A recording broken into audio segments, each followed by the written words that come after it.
20的今日，回头长辈，大迷众义，新菜红颜，狸猫换太子。8.9个日咧，人山人海，迄个换的士的、行医的人，拢总停止工作，工课放一边，先坐落来，听王婆讲过，新点结路。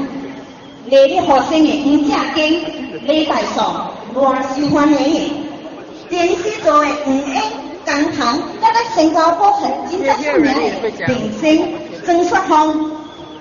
今日这种情形去到倒位咧？咱透早门一开，想要甲厝边头尾拍招呼，但是咱讲伊不懂，就算是咱家己的孙。也唔知咱在讲什么，马路会晓读一句 yes 讲 no， 根本无法度讲落去。安怎情形是安尼呢？这是因为政府的一句讲华语，害了咱甲下文的无办法亲密的相处落去。讲华语占了咱几千年文化的根。讲华语无啥啦，但是唔准咱讲方言是大啥来哦。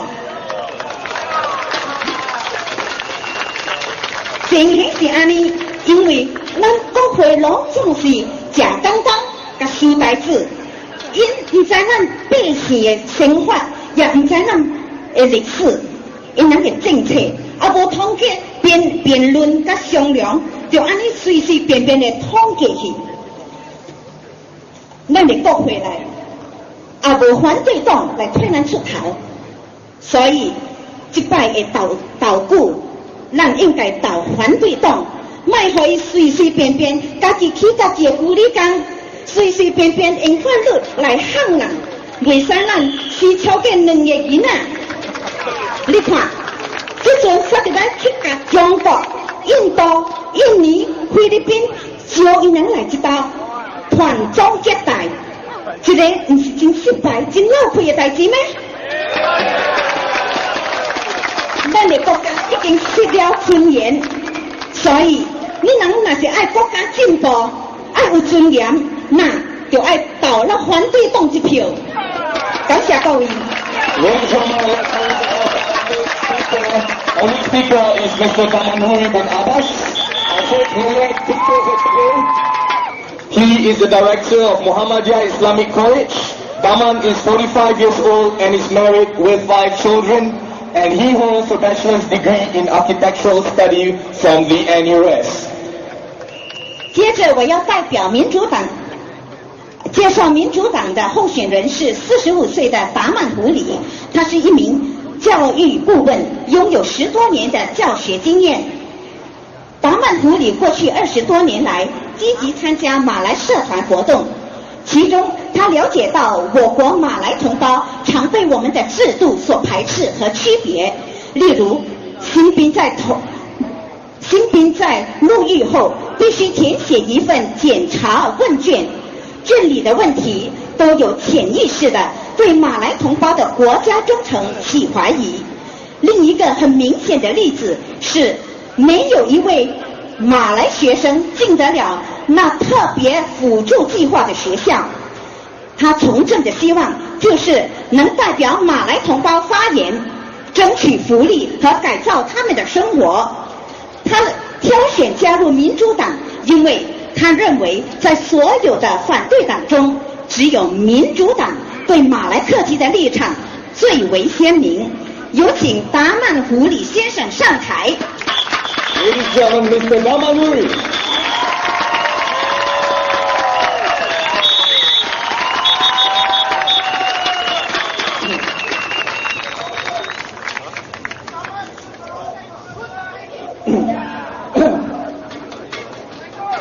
Waalaikumsalam.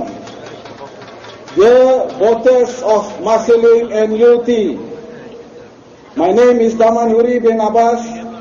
Together with John Tan, Brian Lim and Dr. Wong, we are standing as the candidates to represent you in Parliament for your GRC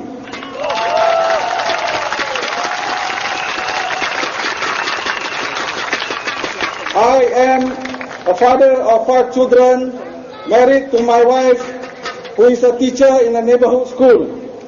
I grew up in Lorong 6, Toa Payoh, in Block 52, in a one-room flat with 8 other siblings. And with my parents, we number 10 in total, in a small house we call home. We move about, as my late father is a fireman. And when he got a job in Pulau Bukom, the whole family moved to that island to live for 4 years.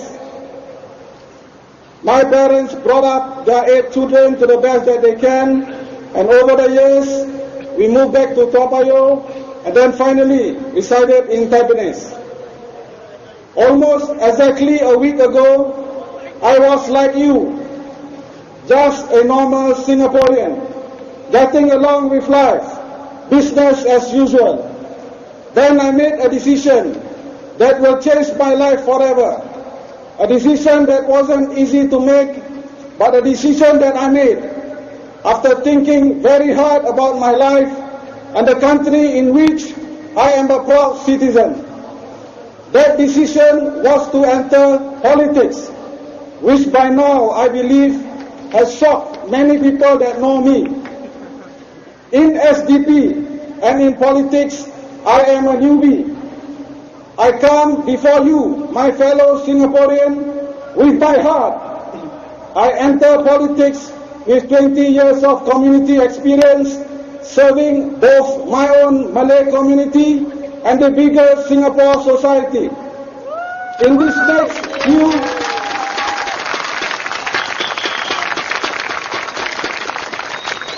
next few days of campaigning, I hope to let you know about me, the SDP, and what we stand for you Singaporeans. With your kind understanding and consent, let me begin my speech tonight in our national language, which is my mother tongue.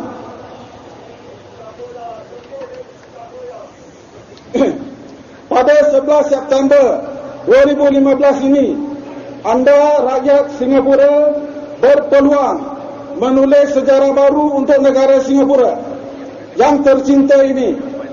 9 Ogos yang lalu, kita bersama-sama menjemput SG15 dengan penuh bangga sebagai rakyat Singapura. Pada hari itu, kita telah sama-sama berdiri menyanyikan lagu kebangsaan kita dengan penuh semangat patriotik. Apapun bangsa dan agama kita, kita semua adalah rakyat Singapura yang satu, sehati dan sejiwa. Sesuatu berlaku pada diri saya pada malam itu. SG50 telah membangkitkan di dalam jiwa saya suatu semangat baru untuk menyumbang langsung untuk membina negara Singapura yang adil dan saksama, selari dengan kemajuan lain yang telah kita kecapi dan berterusan dan menjadi lebih gemilang lagi. Kita dapat lihat betapa indahnya negara Singapura yang kita dan ibu ayah dan serta datuk nenek bangunkan bersama. Tak kira sama ada mereka orang Cina, Melayu maupun India. Namun di sebalik kegemilangan ini masih lagi ada kecacatan di mana laungan meritokrasi masih merupakan slogan semata. Diskriminasi terhadap golongan minoriti masih berlaku. Ini adalah sesuatu yang akan menghambat kita untuk bersatu sebagai rakyat Singapura. Kita semua rakyat Singapura, tak kira Cina, Melayu maupun India. Kita hanya ada pulau kecil ini dan boleh kita dengan bangganya mengatakan sebagai negara kita. Pada usia saya 45 tahun ini, saya menghauskan kesatuan dan kesetiakawanan yang tulen. SDP adalah sebuah parti yang melaungkan dengan lantangnya visi Singapura yang adil, makmur dan saksama. SDP adalah sebuah parti yang berjuang untuk membela golongan terpinggir di masyarakat kita. Di SDP, kesatuan dan kesetiakawanan rakyat Singapura yang kita semua idamkan bersinar-sinar antara kita.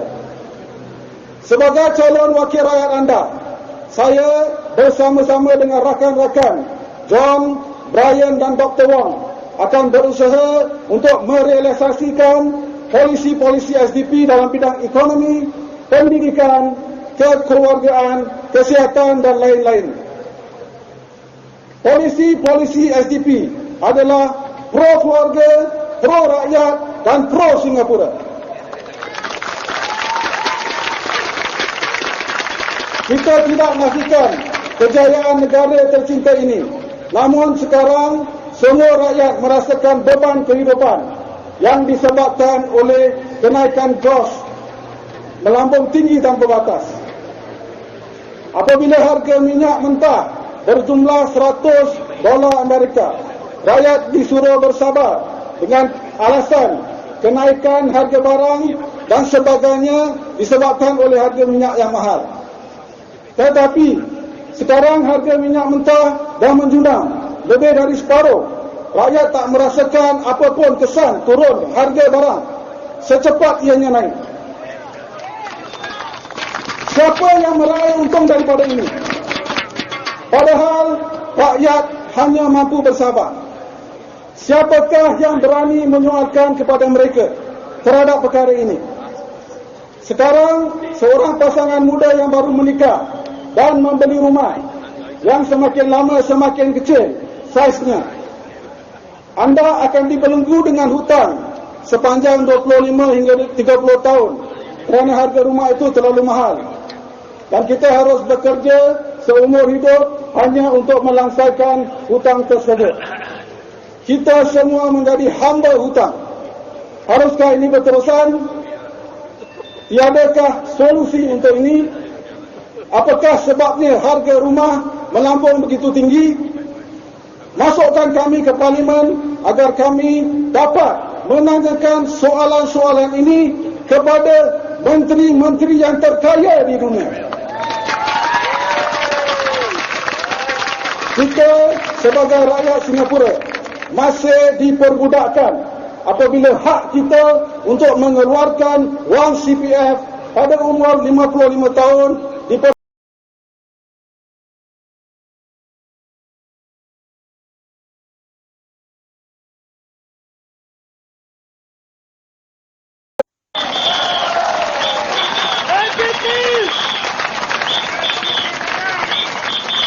Now, my speech in English. I am nominated in the SDP team as a candidate representing the minority community.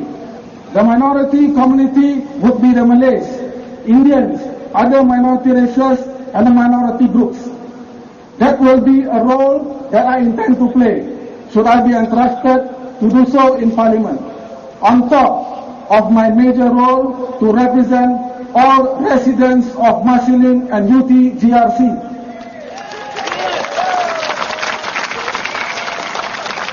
Let us now talk about one such issue, one that has stood out in the Malay community as a sore thumb for 50 years, which is wearing of tudung among practitioners within certain segments of the uniform group professions, namely Malay women in the nursing profession. During the press conference announcing my candidacy, I did mention, I hope not in any way intended to offend the majority race, that after 50 years, maybe it's time for Malay women nurses who chooses to wear the tudung be allowed to do so. The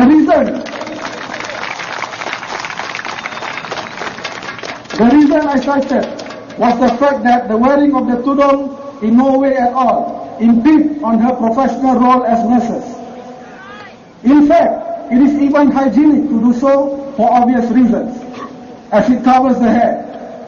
Furthermore, in all advanced societies in the Western world, especially like Australia, the US, the UK, Europe, the Muslim nurses have no problem wearing the tudung and become nurses performing their professional role admirably.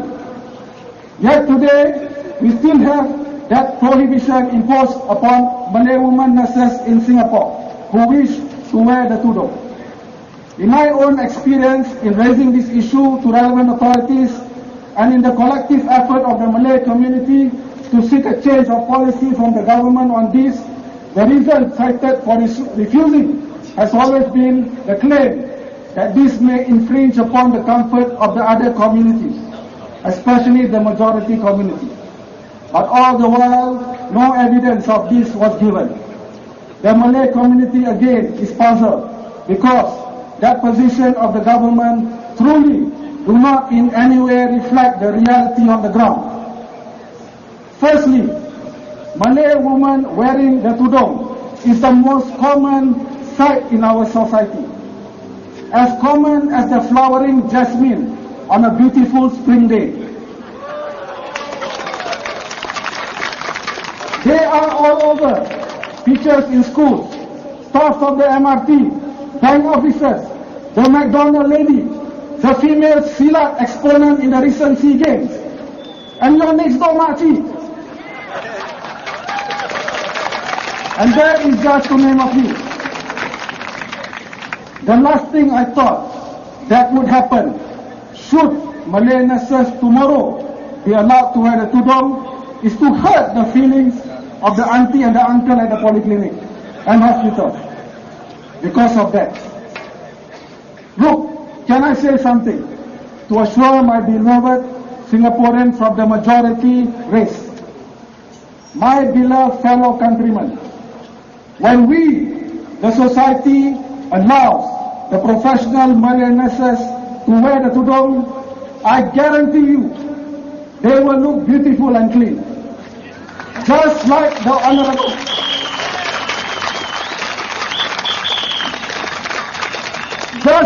Honorable Madam Halimah and all the female PAP Malay candidates also in this general election.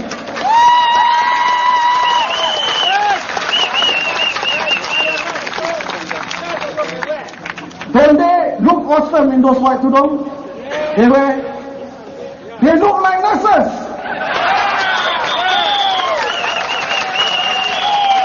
There is really nothing to fear, my fellow Singaporeans. Fellow countrymen, no matter whether you are Huaren, Malairen, Intoren, we are all Singaporeans.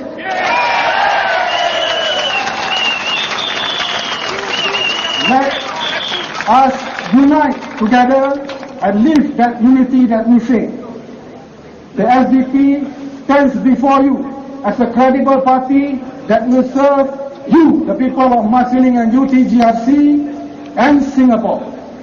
The SDP calls for transparency and accountability in government. The SDP wants for each and every one of our Singaporeans an economic system that truly benefits and serves the people. The SDP wants to give back the power to you, the people.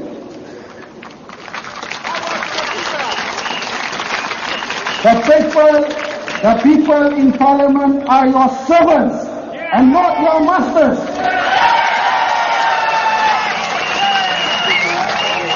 They are to serve the people and not enrich themselves and justify it by the fanciful title of a minister. The PAP government claims that a low-paid minister will feel embarrassed to discuss with a multi-millionaire CEO. Then I say to you, if he or she is not fit to serve the people, if you don't have the courage to stand before a rich man to demand justice for the poor, then you are not fit to represent the people. The SDP is for a government that is made of people with courage of steel to stand before anyone and demand justice for the common people. Dr. Wong, John, Brian and I are here to be your voice in Parliament. Enough is enough. Let us together bring back the real power to the people.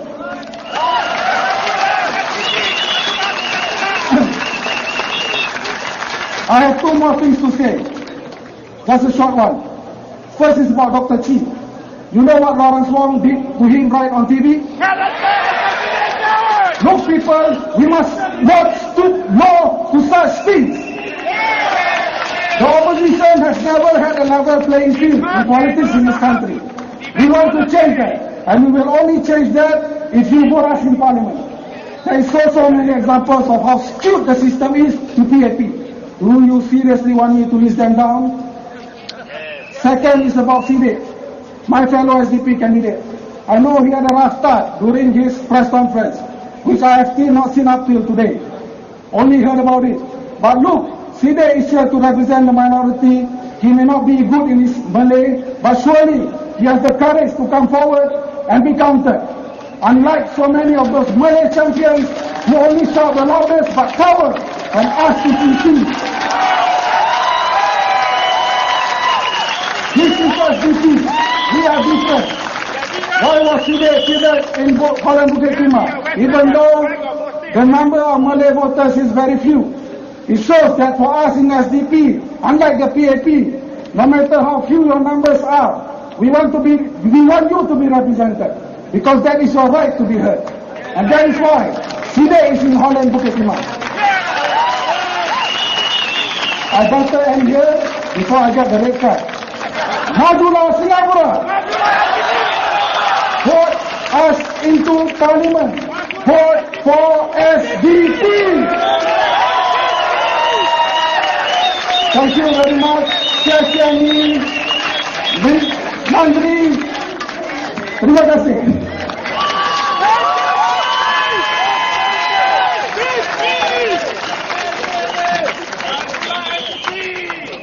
Thank you, Daman. SDP!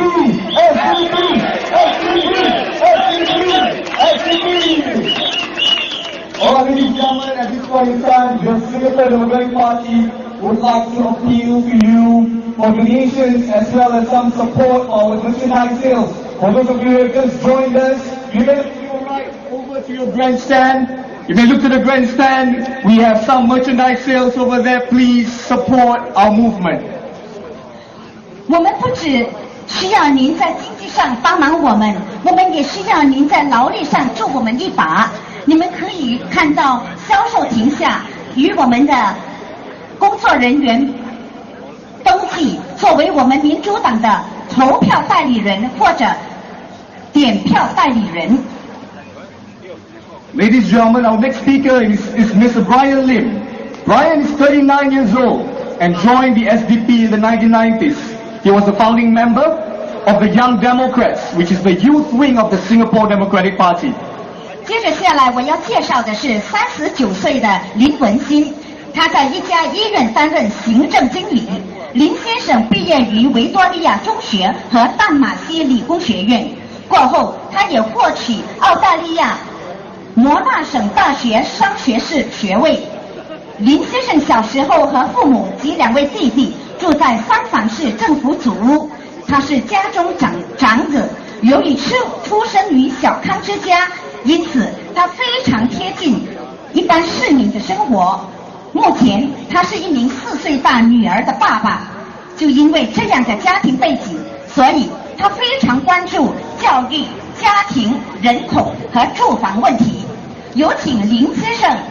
Ladies and gentlemen, Mr. Brian Lim.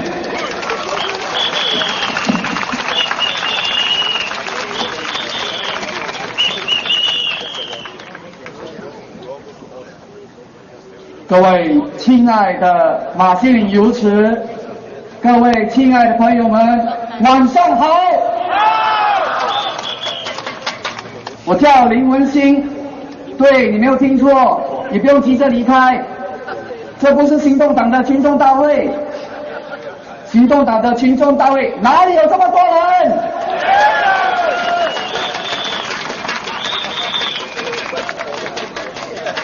对了，没错，这是民主党群众大会，而我是民主党货真价实的林文新。14年前，我在这个体育场出世提升，想不到阔别14年后，我又回到同样这个舞台。各位，我又回来了。相信各位在9月1日晚上有观看新加坡大选2015年电视论坛吧。我有荣幸能代表民主党参与这项节目，因为节目发言的时间非常有限，所以我想借此机会向大家阐述电视论坛的一些来龙去脉，还有补充我党的一些观点。新传媒在9月1日当天3点06分才通知我节目的流程、规则和所要讨论的课题，而且我还要5点到新传媒报道、化妆，然后还要听就是他们给我那些briefing， 所以我只有少过2个小时的时间准备。当我询问工作人员，行动党到底派哪一位候选人出席这次论坛，你们知道工作人员回答我什么吗？还不确定，我们不知道。各位朋友，我问你们，你们相信工作人员的回答吗？连我年迈60岁、不懂政治的岳母，他也不相信，何况是你们。如果每位候选人只有2小时的准备时间，那么我不得不称赞行动党的党工的效率，可以在2小时里为2位部长准备这么厚的资料。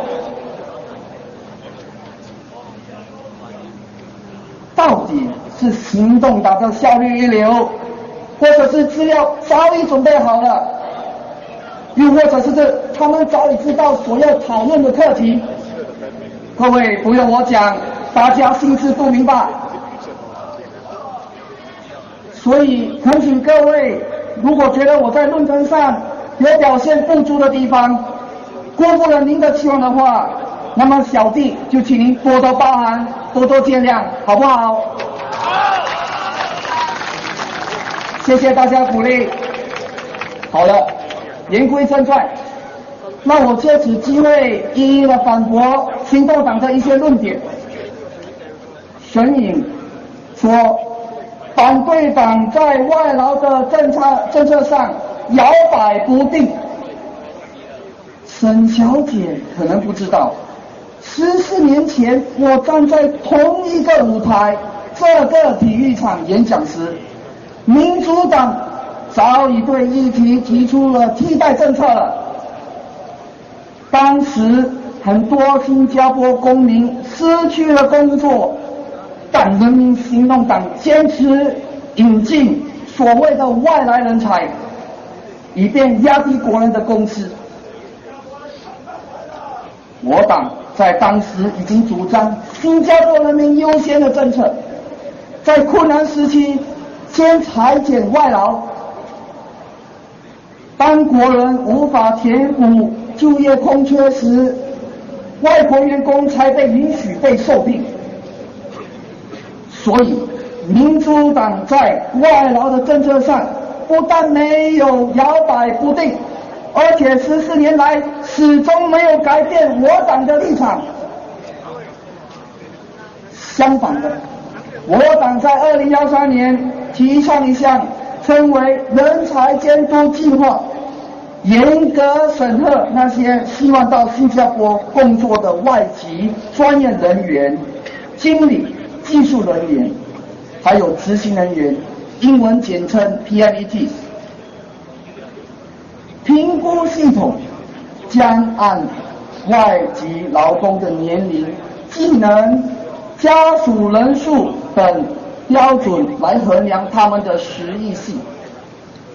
如果申请者达到规定的截止点，他会被列入一份候选名单，以供新加坡雇主参考其聘用。雇主必须证明他们已尽最大的力量设法聘请新加坡公民，但因无法在本地员工里找到所需的资历、或技能的情况下，才可以从这份名单里聘用外籍劳工。新加坡人民优先政策所带来的影响，就是大大的减少新加坡外籍劳工的数量。与此同时，只有真正的外籍人才才被允许进入新加坡就业。你们说这是不是比较好的政策呢？民主党也提倡实行最低工资标准。在这世界最昂贵的城市，国人的生活费逐渐增高，但是新加坡公有的工资继续保持在第三世界水平。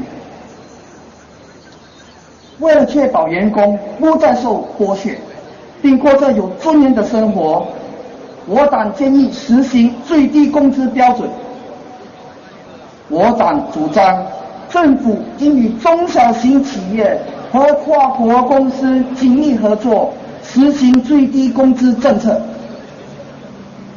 一个由政府代表、商界、学术专家和工会所组成的公平薪酬委员会将商讨并落实此项政策。委员会将确保该政策不会使雇主处于劣势或影响投资。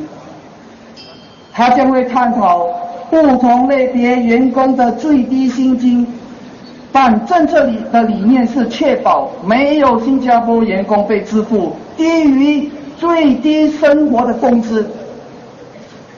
设立委员会的资金也将来自人力局。就连李光耀公共政府政策学院的辉文泰副教授也支持最低工资政策。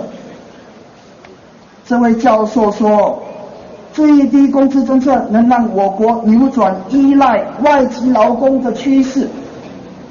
他接着说，最低工资政策也将确保员工能够满足基本必需品，如食物、住房、医疗保健、交通还有娱乐等项目。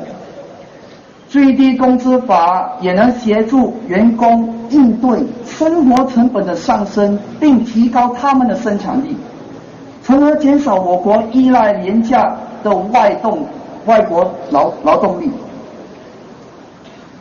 这位经济学家的分析与我党的不谋而合，进一步的巩固了我党的最低工资政策说法。各位，新加坡是世界上少数没有最低工资法的国家，但是如果美国、瑞士、英国、台湾、香港，甚至我们的邻国马来西亚都实行最低工资法，让他们的员工从中受惠，那为什么行动党还是执迷不悟呢？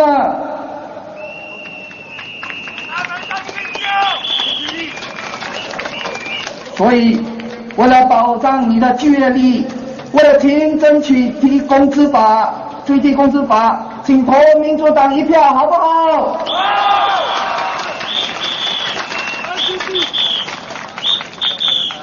陈颖说，自上次大选，人民与政府之间的沟通渠道已明显增加了，人人都有参与政策制定的机会，而且政府的国家对话会有数以万计的新加坡人参与。各位朋友，我想请问你们，有没有被受邀参加新加坡对话会？有没有？有参加的请举手好不好？不用担心，警察不会抓你的。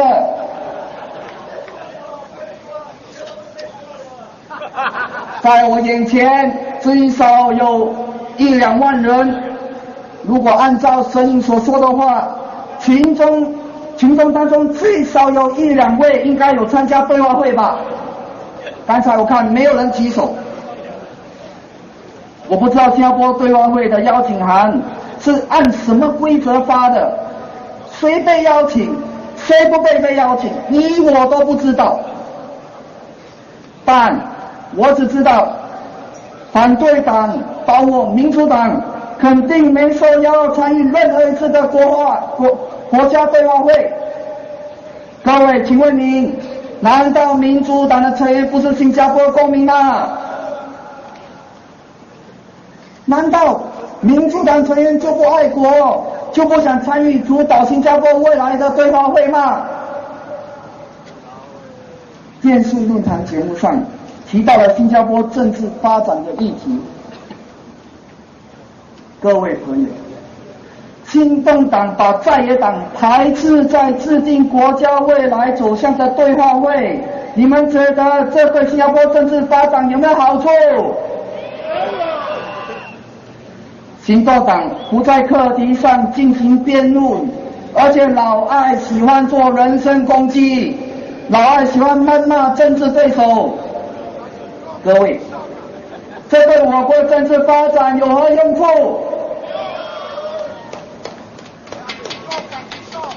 上一届大选，在野党有40%的支持率，而且有超过80万人把票投给了在野党。难道行动党要掩盖这80万人的声音吗？难道在野党没有资格代表这80万人出席新加坡对话会？难道你们也觉得行动党在国会里一党专政的局面和在课题上毫无积极的辩论是新加坡政治最健康的指标吗？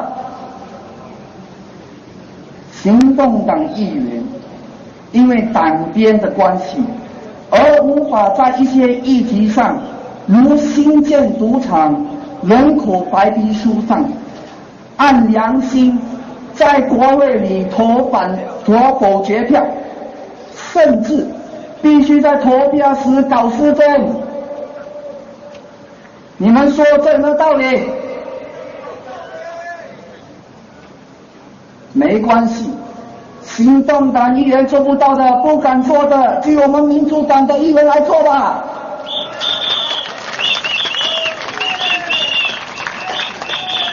民主党的议员会按照我党的党章、核心价值观和替代政策，在国会的议题上表决。我们是不可能支持那些对国民不利和辜负选民的政策的。所以9月11日，让我们民主党的候选人登上议员，在国会里为你们挺身而出，仗义直言，好不好？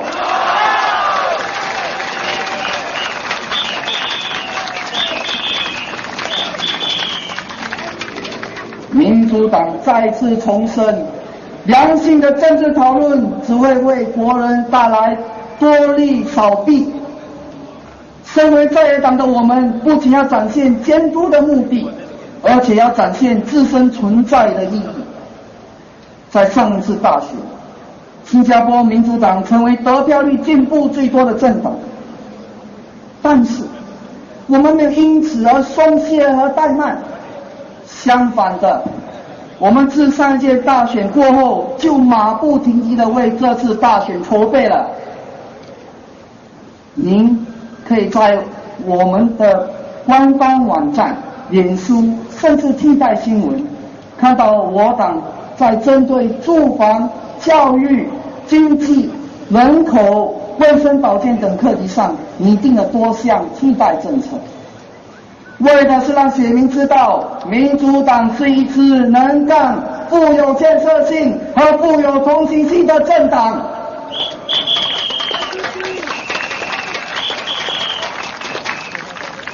各位亲爱的朋友，民主党不希望你们因为反对行动党而把票投给我们，我们希望能提供您充分的理由把票投给民主党，好不好？请支持新加坡民主党 SDP 民主党 SDP， 谢谢大家。 Thank you, Brian. And ladies and gentlemen, you are voting in the SDP because the SDP can. can. When I say SDP, you say can. SDP! SDP! SDP! And give us a round of applause. Make some noise. Ladies and gentlemen, it's good to see a big crowd right here. May I see a show of hands? How many of you are from Marsiling-Yew? 你们当中谁是马西岭游池的居民，请举手。Alright, ladies and gentlemen, fellow Singaporeans, at this point in time, I'd like to introduce our next speaker. He's none other than Mr. Paul Tambaya. Dr. Paul Tambaya is Professor of Medicine, Senior Consultant and Infectious Disease Physician in the Institute Hospital. He completed medical school at the US and served his national service in the SP. 接着下来要介绍的是被视为新加坡民主党最有潜质的新人，国大医学院感染科高级顾问医生及国大杨路林医学院教授淡马亚博士。现年49岁的他已婚，妻子是南大商学院讲师，他精通中英文。Ladies and gentlemen, Dr. Paul Tambaya.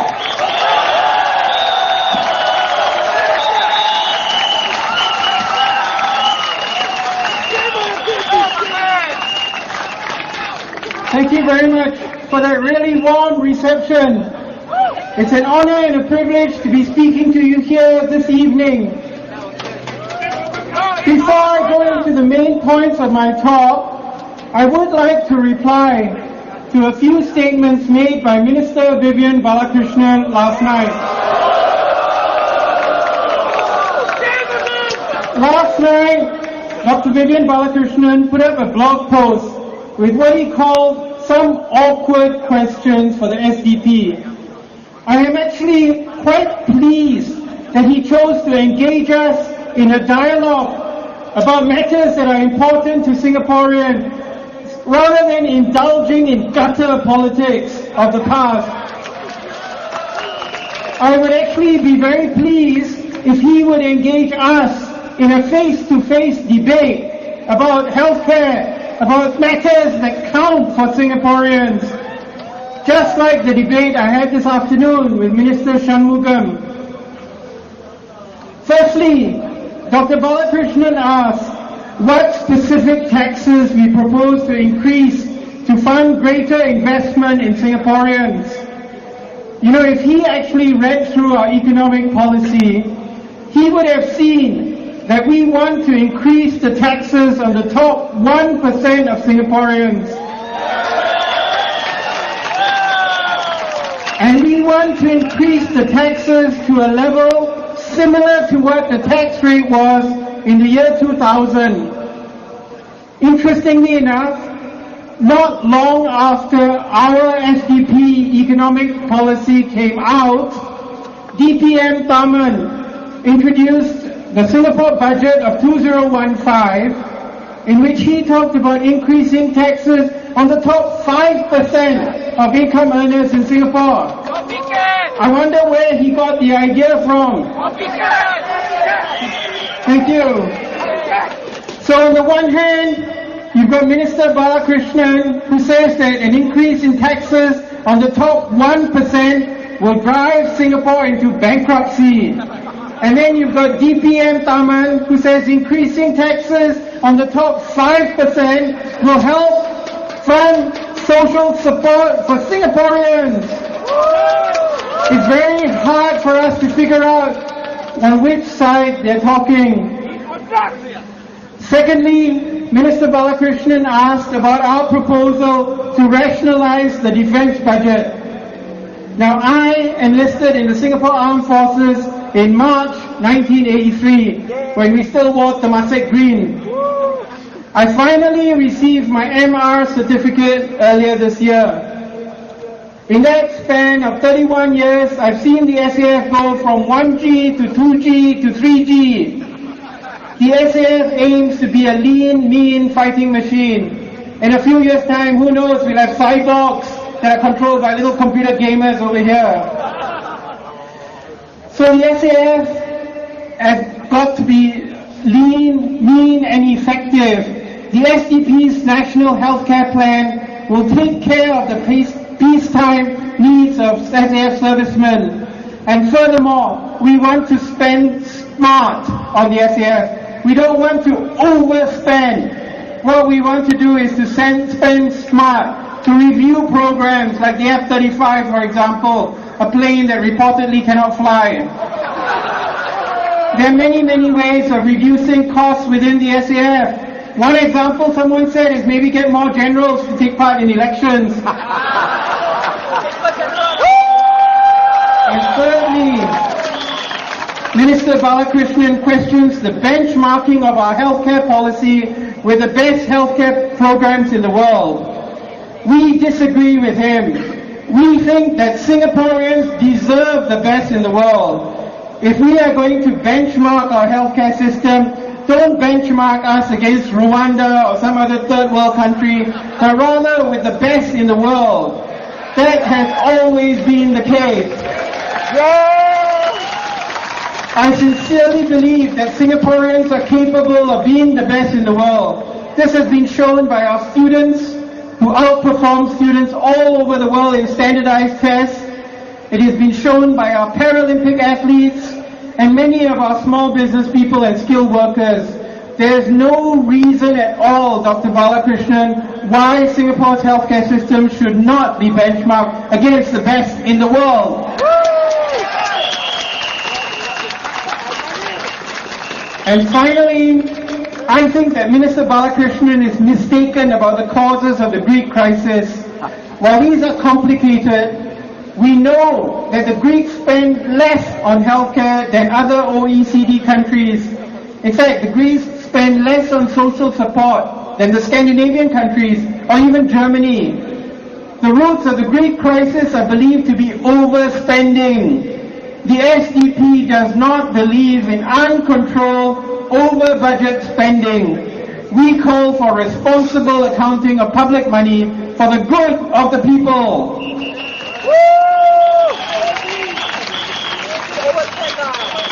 As you know, I'm a medical doctor and a professor at the university. I've been involved with the SDP first as an observer and then a year or two before the last GE as an active volunteer. The reason why I became involved with SDP was because I was becoming increasingly frustrated with what I saw every day in the public hospitals. We have some of the best doctors and nurses in the world. We have great allied health professionals and excellent infrastructure and resources. But unfortunately, our healthcare financing system is based on some very morally questionable assumptions. The PAP-led government does not appear to understand or doesn't want to understand that most of us don't want to get sick. If we had a choice, we would rather not get chemotherapy for cancer or go for open heart surgery. We don't choose to be born with congenital illness. We try very hard to look after our own health, but our genes, our environment is out of our control. The current healthcare system, which demands very heavy co-payments and deductibles, punishes people who are sick through no fault of their own. We need a new healthcare financing system. We need the SDP's National Healthcare Plan.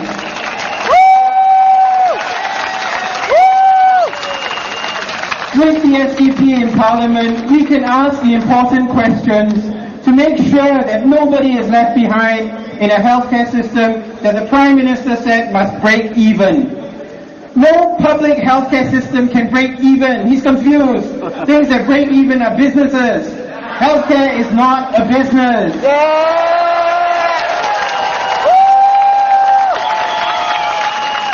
Spending money on primary healthcare is spending smart. I do rounds on general medical wards for a certain period of time every year, and almost every day we admit someone who had a stroke. When I talk to these unfortunate people with a stroke, half of them will admit that they had high blood pressure 10 years ago or 5 years ago. Then I asked them, why don't you take medicine? The common answer is, I couldn't afford it was too expensive, I couldn't get to see the doctor. And this is not just my own anecdotal experience. Professor Gerald Cole from NUS has documented this in many neighborhood health surveys done among low-income Singaporeans. It doesn't make sense not to treat high blood pressure and then later somebody gets a stroke and then they end up in hospital and you have to look after them, and it's a devastating complication. One of the health economists who helped with the SDP healthcare plan put it very well. Under the PAP, you underspend now, people get sick faster, and the costs go higher. Under the SDP's plan, we spend wisely now, patients stay healthier longer, and costs go down overall. So we favor spending on primary health care to prevent catastrophic complications later on. If any of you had a friend or relative who had a stroke, you know how terrible it can be. We have to invest in our people. Our people are our only natural resource. That is the difference between the PAP and the SDP. We view spending on education, healthcare, retrenchment insurance as investments in the people of Singapore, all of you, not welfare dished out by natural aristocrats to the undeserving masses. It is indeed a great honor to be here to speak on behalf of the SDP team and Marsiling-Yew team. This is truly a diverse and highly qualified team. Ms. Wong Suk-Yi teaches at the university and has a PhD in creative writing. A gifted playwright, I have enjoyed sitting through plays that she has written, although I have to admit that the plays don't only entertain you, they also make you think a little bit. And that is the genius of her writing. She writes to challenge us. So her plays are not just good stories, they make us think about the society we live in, about the problems and the issues that real people face. And that is the kind of thinking we need in Parliament.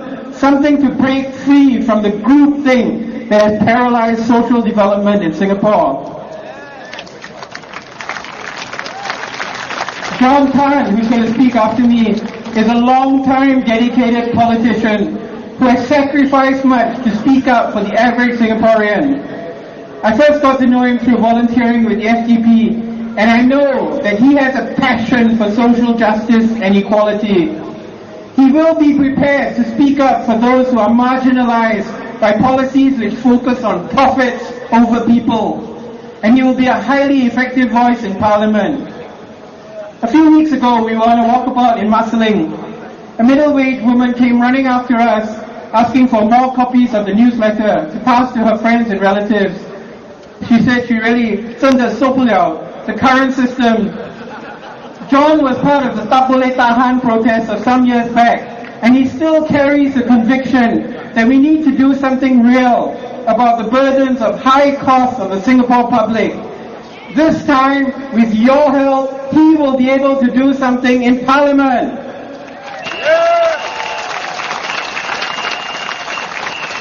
Brian Lim, who just spoke, is the leader of the SDP ground operations team. I must say I've been tremendously impressed by his organizational abilities. He knows every block in the old Sembawang GRC area and has been leading house visits for years before the GRC was split into two for reasons that to this day are still not clear. You know, in Singapore they can do that whenever they want to. My mother tells me she's lived in the same house for 30 years, but she's moved from Tanjong Pagar to Moulmein Kallang, now to Holland Bukit Timah. Amazing! Brian is a very able administrator, and he is someone who will run a spectacularly efficient town council, in addition to being an effective voice in Parliament for the people of Singapore. And finally, Daman Yuri is someone who I came to know through the SDP's Malay policy paper, launched a couple of years back. I got to know more in the last couple of weeks. He's a highly qualified professional who chose to pursue a career in social service. He works with youth and helped develop and strengthen families across Singapore. He is someone who believes in volunteers. He is not someone who believes that you're either rich or corrupt if you want to help people without pay. He has strong convictions that all Singaporeans need to have equal opportunities for quality education so they can break out of the traps of generational poverty. What all four of them have in common, together with all the other 11 SDP candidates and all our friends and supporters here, is a belief in the people of Singapore. We are a mature people. We are an educated people. We can think for ourselves. We can handle our own money. Give us back our CPF at the age of 55.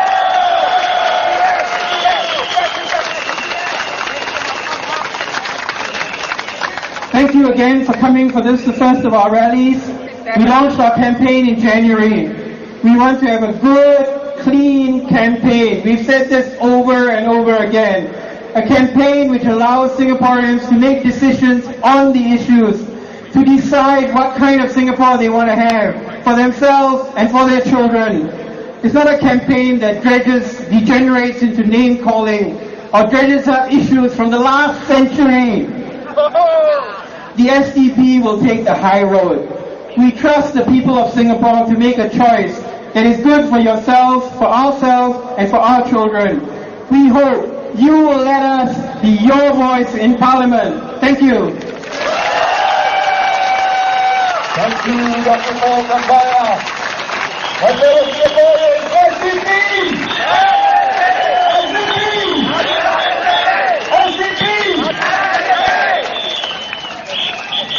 Alright, this point in time, the Singapore Democratic Party would like to appeal for your contributions in terms of donations as well as purchase of merchandise. If you look to your right, you can see the red booth over there.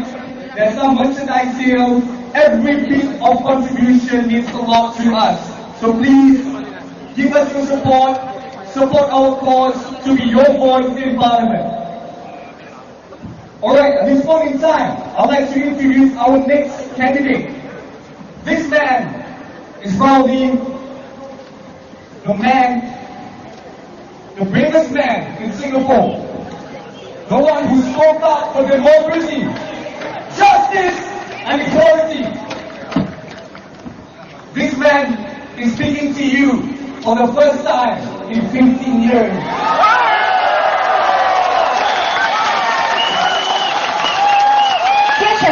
接着下来，我们要介绍的这位候选人，参政已经超过20年了。即使新加坡是个专制制度的国家，他还是不屈不挠，极力推动各项改革。芳林公园演说者之角的设立，要算归功于他。这模仿英国伦敦海德公园的演说者之角，是他在百般极力的要求下、影响下、推动和压力下才诞生的。为了更美好的新加坡，他提倡民主、人权、透明度、问责、公正与平等。这位候选人专写了12本书籍，其他刊物和专栏。他应邀许多国际论坛和会议，发表言论，也荣获了许多奖项。这位候选人不是别人，就是我们新加坡民主党的秘书长徐顺全博士。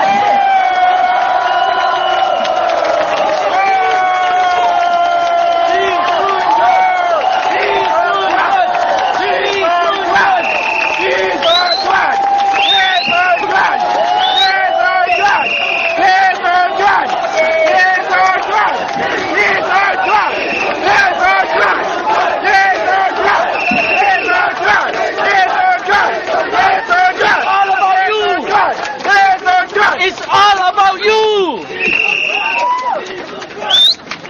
God bless you.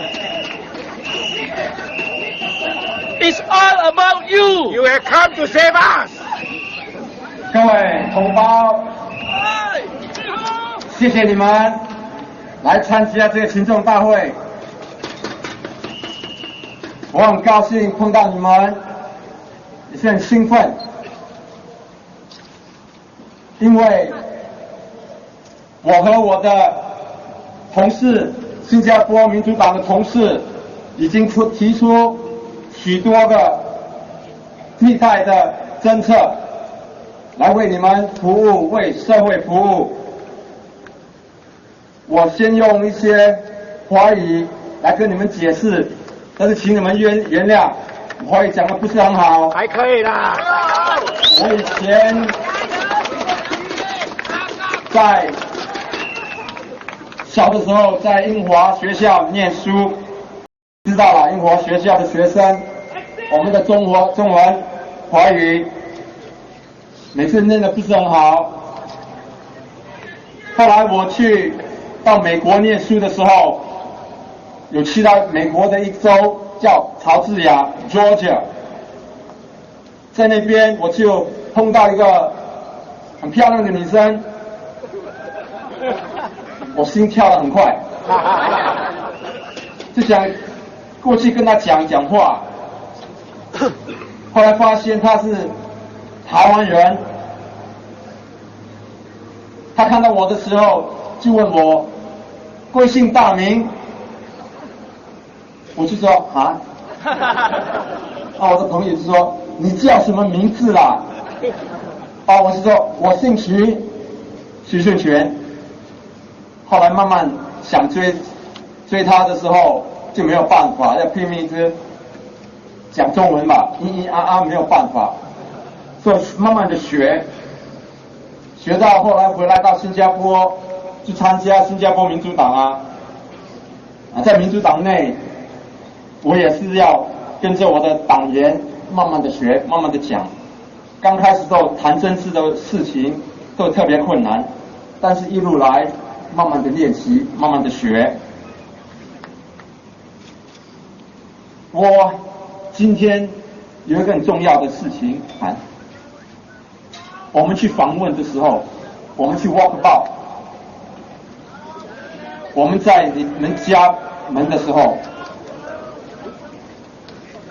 每次都听到你们跟我们讲的最关心的一件事，就是我们的生活费。新加坡现在整个世界上最贵的，前几年前我就听说，哇，那个东京在日本 Tokyo， 对不对？他们说一杯咖啡吓死人了，大概4-5块钱。现在呢？现在新加坡还比东京贵，你们想一想，你加上我们老百姓，我们工作的，我们的薪水一直被压低，为什么呢？因为政府让很多这个外籍劳工进来，跟我们比，来抢我们的工作，把我们的工钱压低。我前几年，我有一个朋友，他跟我讲，他有像这个有想要申请，在一个餐厅，要当那个chef 炒菜的。他跟我讲说，好，我们给你，你想要多少？他说最少也是1700、1800一个月薪水。他们说好，后来呢，有另外一个是从中国大陆的，他们过来，他1300就可以了。你觉得他们那个餐厅是请谁呢？就是这样子，我们的薪水才一直被压低。难怪新加坡人在亚洲里最不高兴的人，最大的压力的，这个都是为了行动党的政策。我们有办法替你们解决这个问题，但是你们要了解，如果我们没有进入国会，如果我们这次的候选人没有进入国会，我们帮不了忙。这个你们这里了解。所以在这个竞选的时候，在这个大选，你们要很清楚，你们需要投新加坡民主党的票，不要只是下个星期五进去投我们的票。你们需要跟大家讲，跟你们的家庭人、邻居，就在我们这个区几个 Holland Bukit Timah、Marsiling-Yew、Bukit Batok、Bukit Panjang、裕华，跟大家讲，大家都需要投行动党的票，帮我们进入国会，我们才有办法来替你们发言，好不好？谢谢大家，祝你们身体健康。我之前用淡薄福建话跟咱讲好不好？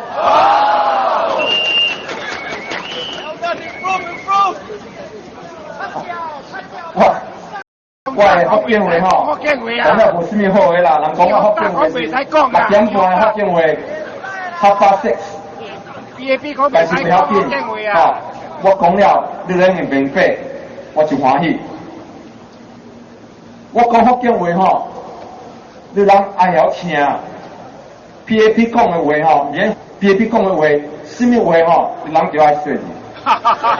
唔要咧，这是真的咧。因为咧，一大选迄阵，伊流目屎，伊讲咧，县长跟讲 sorry， 可以给一个机会。大选过了咧，一定讲听无，这个来小心。早就知影了咯。伊也袂选迄阵，伊话拢总真正甜啊，甜蜜蜜的话。阿伯阿姆，你甜蜜蜜的话，咱唔捌，莫听较侪，你听较侪你就甜着哦。不要咧，不要咧。有啦，真侪人甲我讲，你读甲做博士，你会好诶，读甲做博士。按照人爱参加反运动，做甲你看着。我甲人讲，我讲，咱有一条命，莫拍算。一条路行，莫直直看累看重。咱会晓顾，咱会家己诶人命。对呀，对呀，这个对呀。看到你啊，我就把783拿 PAP。我看，咱人家阿姆阿伯无类，爱去检验纸皮一抓压，有无？我徛一包大巴油5项，你无相信？你暗暝无太阳阵，9点10点，你看伊人拄伊车无？伊会抓压头壳悬悬啊！伊那头壳悬看袂到吗？伊无变，伊本在拄。我爸你知，前个晚上，我去伊的电视馆，你知道无？我毋是甲咱甲 Mr. Lawrence Wong 辩论啊。转来迄阵，差不多8、9点，暗暗，我差淡薄弄入去伊楼，因为一直后背久嘛，伊抓压头壳悬悬看袂到，伊行伊路是 against traffic， 我看袂落，所以我来参加这项运动。几年前有一个人伊名是叫单机算，我过会记出报纸、早报、晚报都有登他的这个故事，他这个事情。他是一做业初工的啦，伊某摆骹袂行，伊想要买名称互伊困，伊想讲伊担心困土骹到，要早起爬起来爬袂起，伊无够位，到真侪年，伊醒起来买一个名称互伊过，伊囝还是靠有长，还是无够位，伊到甲做甲无变，一直落行尔。伊 MRT 车来一车，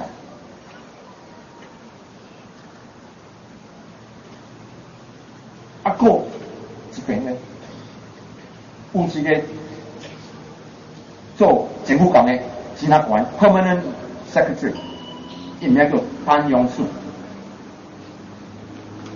伊的工钱最干济吼，伊的整个家庭一家吼去法国 Paris 去旅行 holiday， 讲去到有吃法国的价，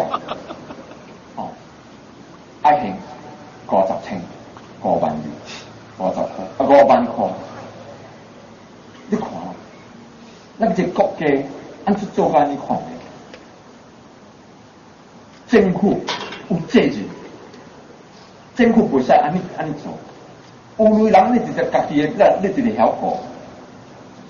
咱乡间人，你互分淡薄钱，你就讲袂使，咱国家扑街。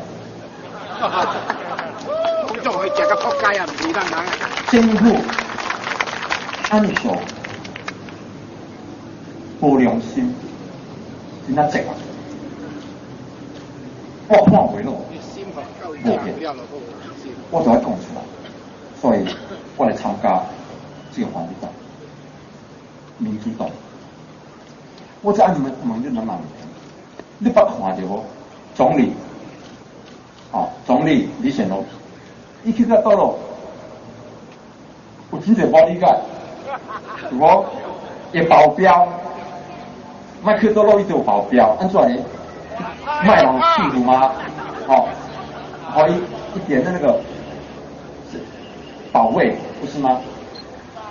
咱人呢？你人民百姓，你有保镖无？你有，你也是有保镖，你也是有保理解。SDP 啊 ，SDP 保镖。就是 SDP 是你人的保理解，你人的保镖。SDP 保镖啊 ，SDP 啊。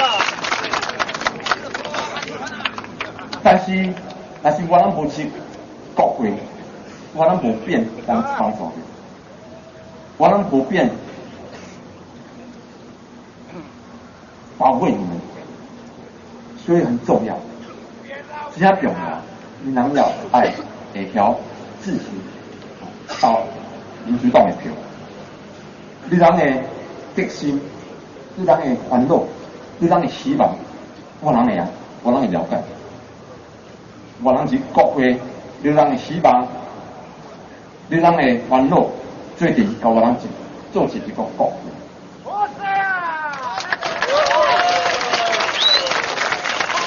投 SDP 的票，你莫只去投 SDP 票尔，甲大家讲，你家庭人，甲因人讲，真正重要，你爱投支持新加坡民主党，好不好？好。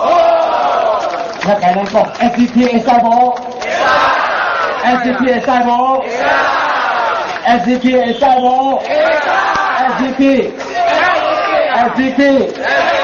？SDP。刮啊！刮啦！上手有诶，当你无咪好。我细汉你怎么？假来啦！我诶厝边头尾，我囝有当个是打着手人啦，隔壁安弟啦，过来跟人批两批纸，请淡薄学淡薄，着手诶打了个刘先生在后港的这么好。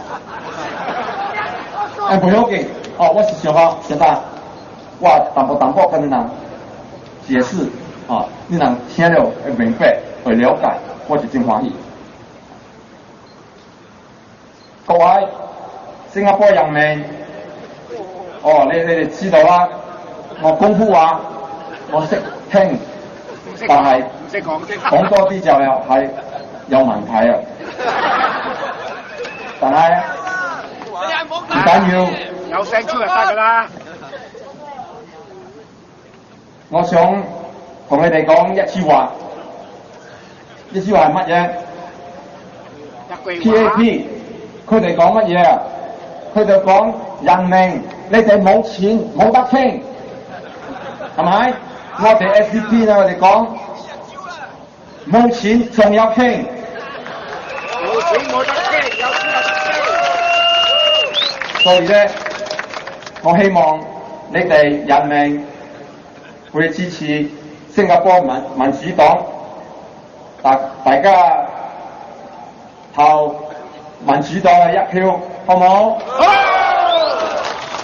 多謝。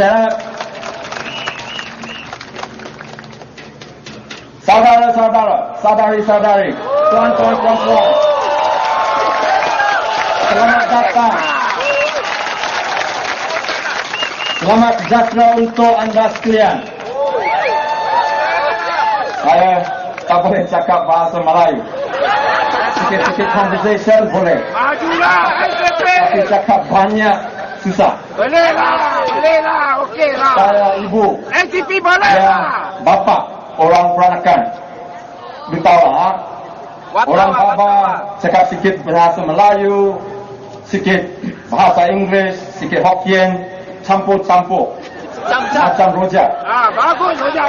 Bagus makan. Tapi rojak sedap. Sedap. Bahasa rojak sangat Singaporean, betul?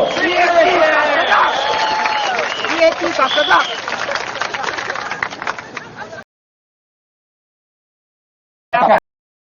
Di barang-barangnya susah. Antara boleh faham sikit. Lu mesti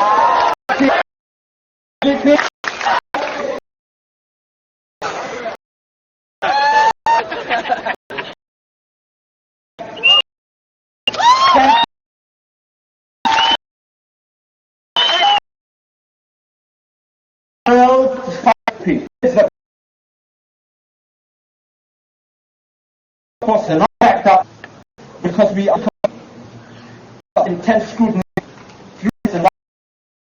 and we will explain. It goes away from GRC.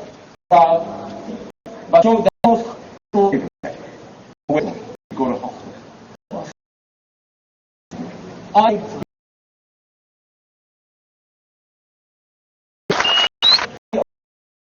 Is the problem, and the people say 2,000 people. It's just the Banking Act. So, on my labor. Now, and the spec for our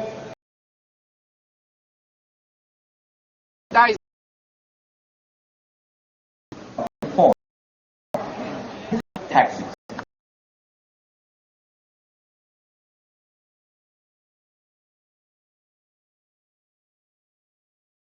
Policy. These are very that fortunate for people.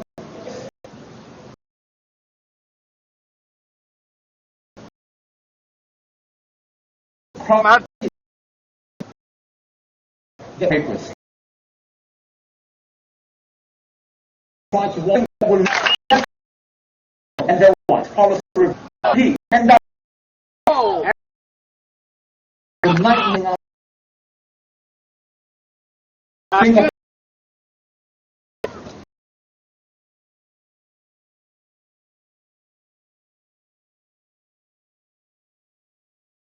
Hi, they see. Speak up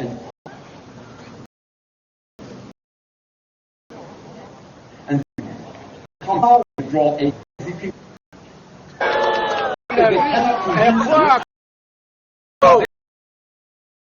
They will throw out and direct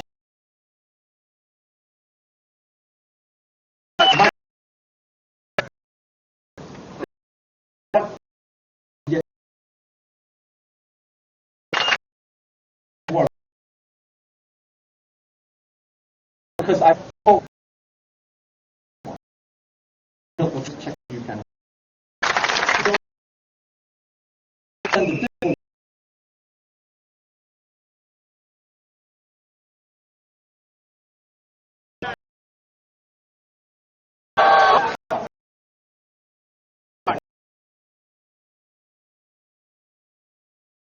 So many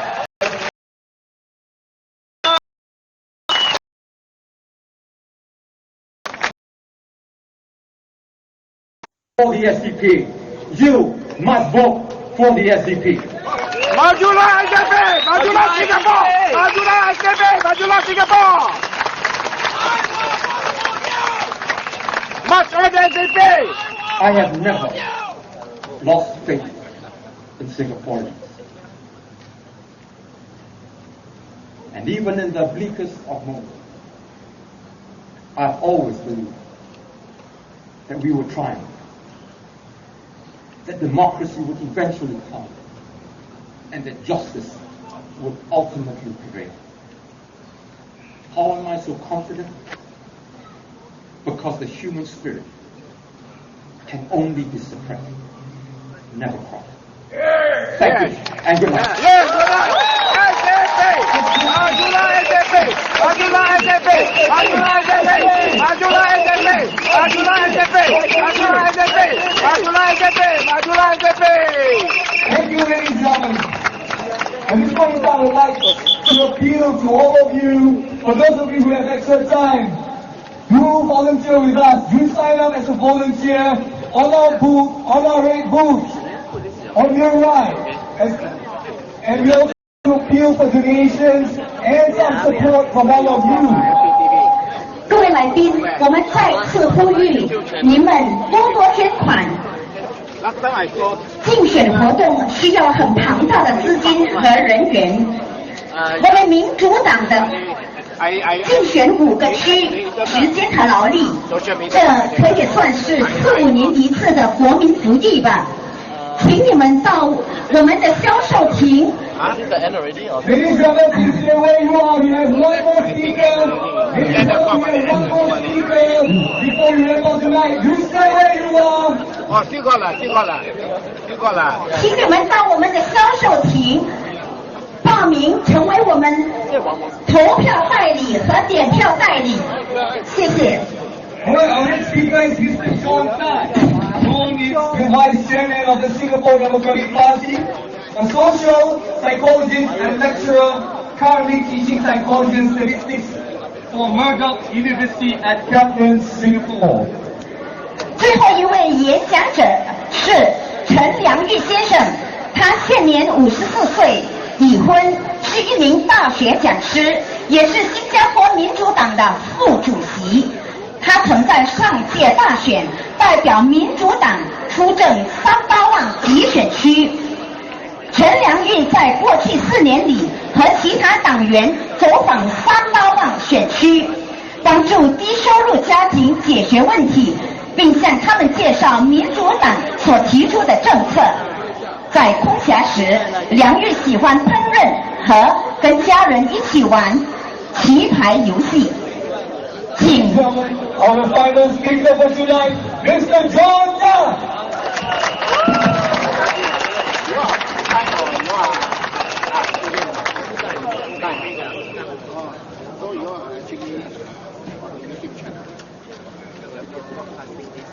Wow. What can I say after a speech like that? Maybe I should just stop there. It would be appropriate. Well, but since unscheduled, I'll go on. So, dear residents of Marsiling-Yew, dear friends and supporters of the SDP, I'm extremely honored to stand here today as your candidates for this election. I'm even more humbled by the enthusiastic support that you have shown. The general elections represents another opportunity for all of us to change the direction and the mistakes made by the ruling party. It's been way too long, don't you think? Well, I know that many of you want the change and the improvement, but what are the alternatives? Tonight, I will outline a few reasons why you can vote for the SDP in total confidence. Not just because you don't like the PAP, but because SDP is your right choice.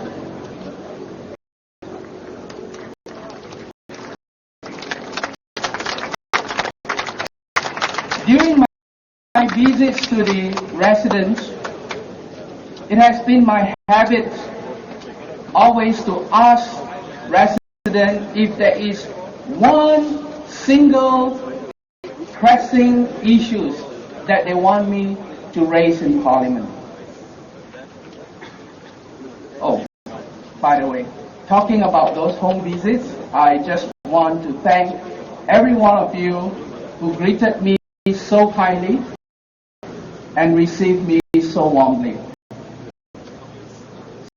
Some of you even invited me into your home. I want to thank you for that. And to those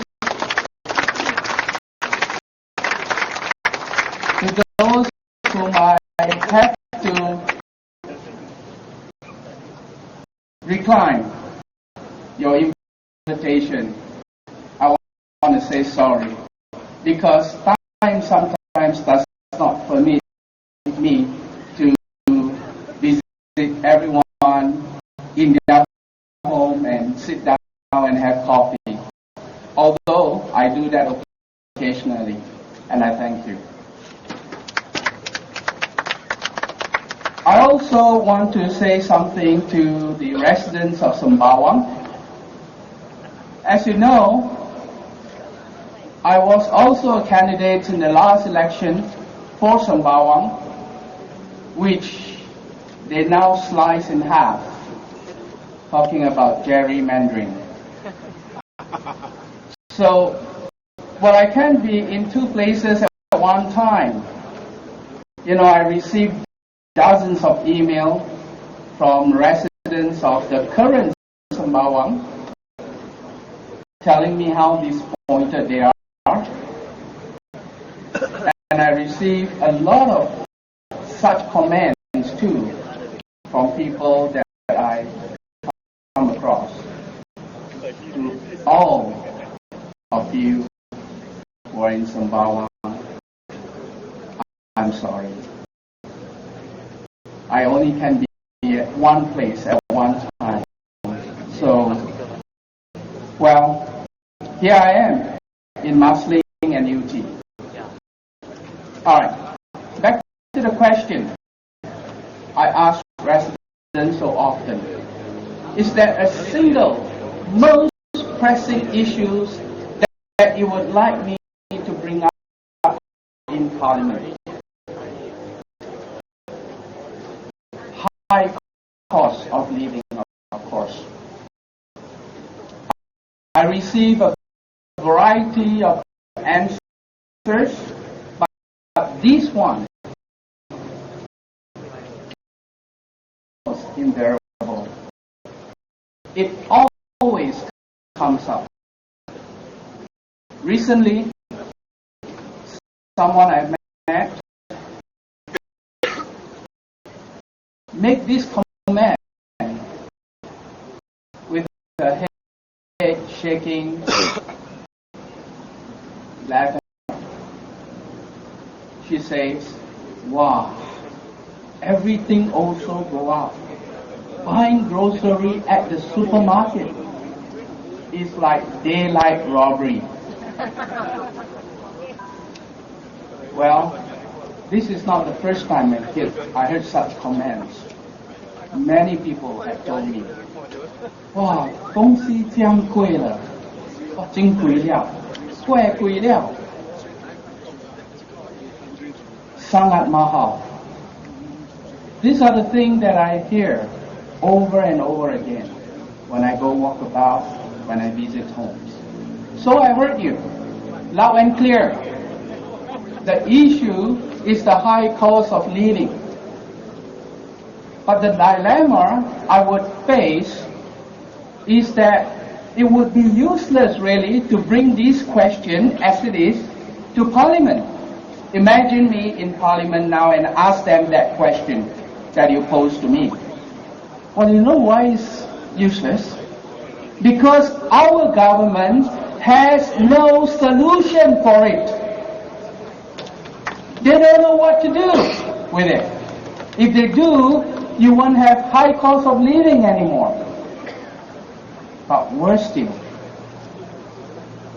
in many ways, they are the cause of it. So in the SDP, we figure out a few solutions. We address it through our housing policy, for example, where we propose that rent can be lowered. And this is highly possible because the government is, after all, the biggest landowner in Singapore. So guess who's collecting the rent? Drop our whole land at $1 per square foot only. Well, if you can lower the rent, you can imagine the rest easily in terms of lowering prices. Well, another solution that we thought of in SDP is the introduction of minimum wage. Oh, wait a minute. For some people, this solution might seem a little ironical because if minimum wage is implemented, they thought, then employers would have to pay more in wages. If employer pays more in wages, then they would charge more for products and services, which of course would then lead to higher prices, yes? So then, how could this be a solution for the cost of living? Well, here's my answer. People feel that the cost of living is high only because their resources is limited. Only because their income does not allow them to buy everything they want. We don't hear the guy who owns a Maserati complaining about the price of grocery in the supermarket, do you? No, they don't. So I'm talking about purchasing power here. The government loves to brag about our GDP. And yes, we have a high GDP. In fact, one of the highest in the world. But our GDP is not translated into purchasing power for many people. If anything is translated into the minister's salary.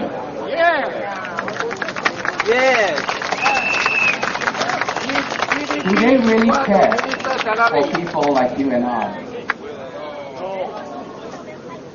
Well, besides the lowering of prices then, increasing wages will increase our purchasing power. And that might make high prices less painful. Implementing the minimum wage will of course help the poorest among us. In fact, the effects of this minimum wage will ripple up the tiers for the other wage earners as well. So unless you're already earning a very, very high income, you will benefit from a minimum wage legislation. To the rich among us, is there some of you here who are really rich? Surely you wouldn't mind if the rest of us do a little catching up on our miserly wages. I'm sure you don't mind that.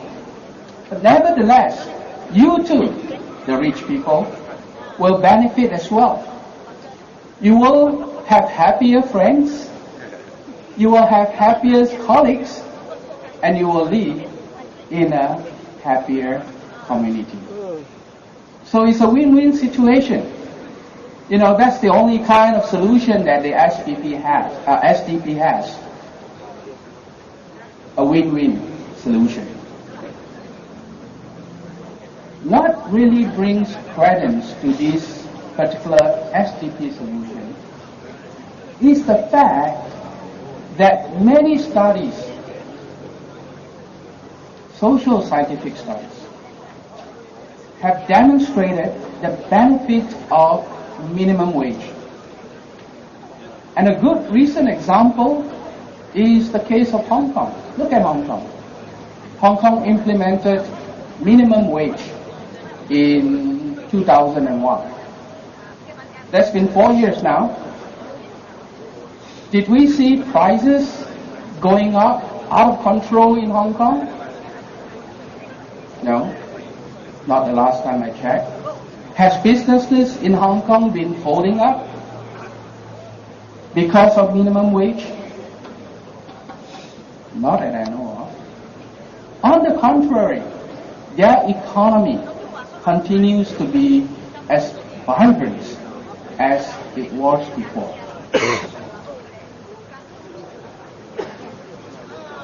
So, don't let the PAP frighten you with such weird reasonings. They have to scare you. Why? Because they're running out of ideas. Yes, right.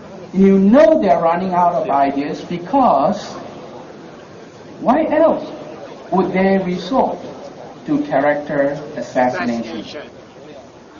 It saddens and amazes me how Miss Sim Ann, candidates for the Holland Bukit Timah, can speak ill of Dr. Chee without even a tinge of embarrassment.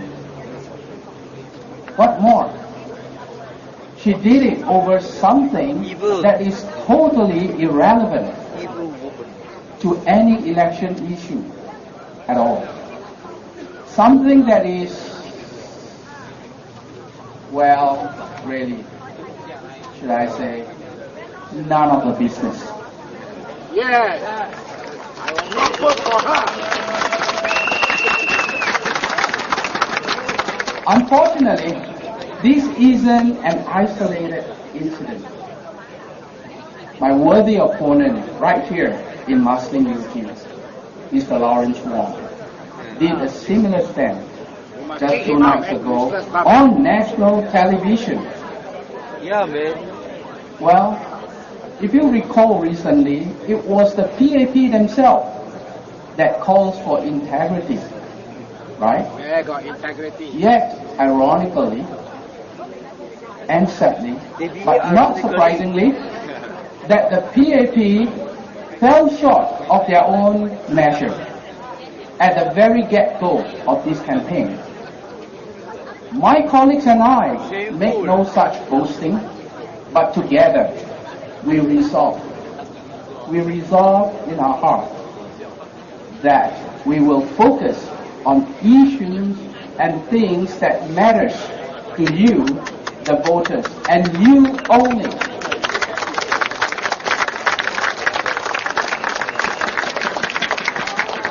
Town council management is another thing that concerns the residents when I talk to them. Well, in my meeting with many residents, they are concerned about these municipal issues such as amenities, such as the lack of childcare facilities, the lack of food centers, the lack of linkways, car park, cleanliness, so forth. And rightly so. Well, who doesn't want to live in a place that is conducive to their family? I would. In this regards, the SDP has envisaged a town that is by the people, for the people. How is this possible? Let me explain. Well, if you can have a real say in the management of your immediate environment, would that make you happier? If you like gardening, for example, and landscape, and you have the opportunity to do gardening and landscaping, wouldn't you be happier? Well, I say happier because the survey shows that Singaporeans are quite unhappy lot. And I think happiness is important. But how can this be possible, you ask? Let's reverse the question a little bit. How can this not be possible? See, a lot of people think that this is not possible only because we have an authoritarian government that does not know how to adapt even when it comes to managing a town. The SDP is different. We want a town that is people-centric, meaning it centers around you, the people. After all, you are the residents. You deserve to have a say, a real say, in managing your own neighborhood. Isn't it? Well, I would love to spell out the details for you, but time is not on my side. So I hope you will go to our website and look at our town council plan. We spell it out there for you. But in a nutshell, what we're advocating is transparency, so that you, the residents, can monitor our progress, can track our promises, because we don't make empty promises.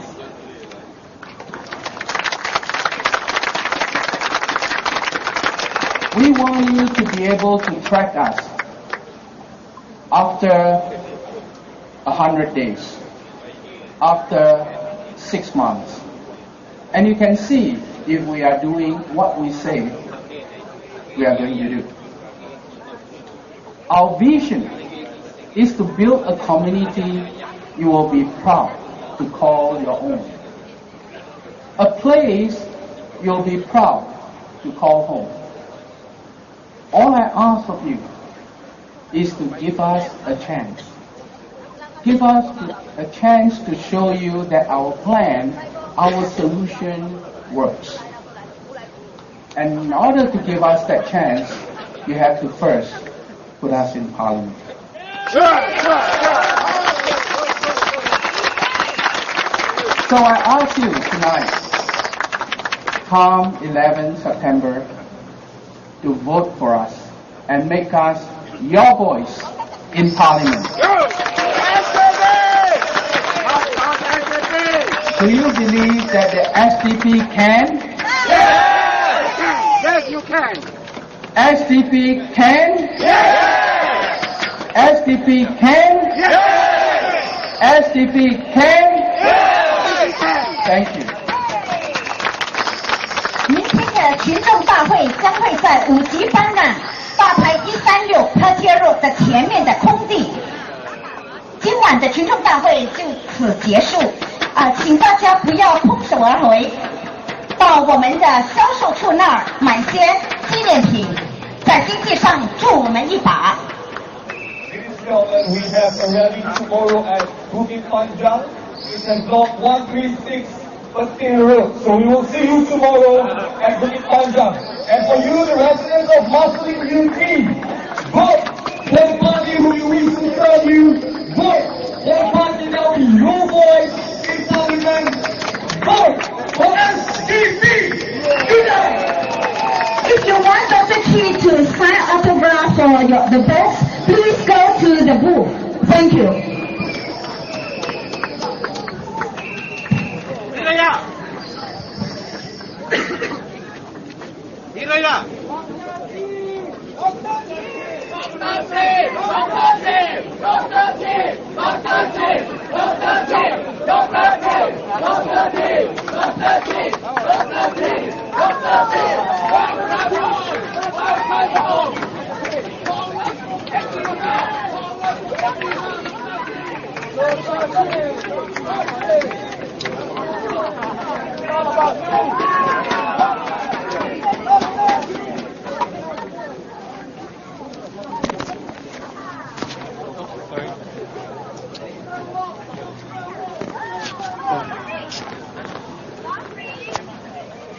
Our next Prime Minister.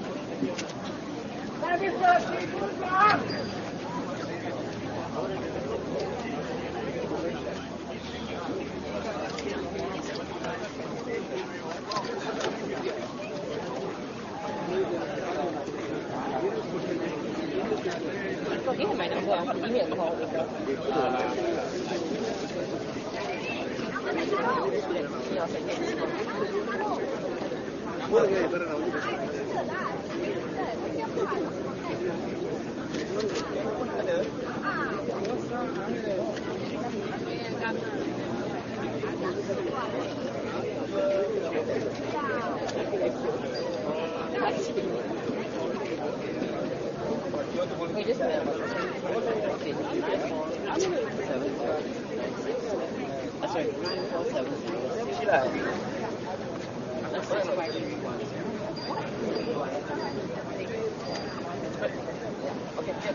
Hi, this is Darius signing. Oh.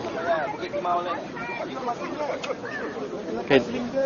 This is Darius signing in from Happy TV. So just now what you've seen is a total of 8 speeches. So made by all the 4 candidates from SDP's Marsiling-Yew GRC candidates, as well as Dr. Chee Soon Juan, as well as Paul Tambia, as well as the chairman of SDP, Jeffrey George.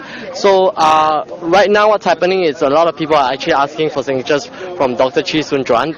A lot of people actually came to hear him speak, as he has not been speaking in the election rallies for the past 15 years. But maybe let's go and try to get some interviews from people. Yeah.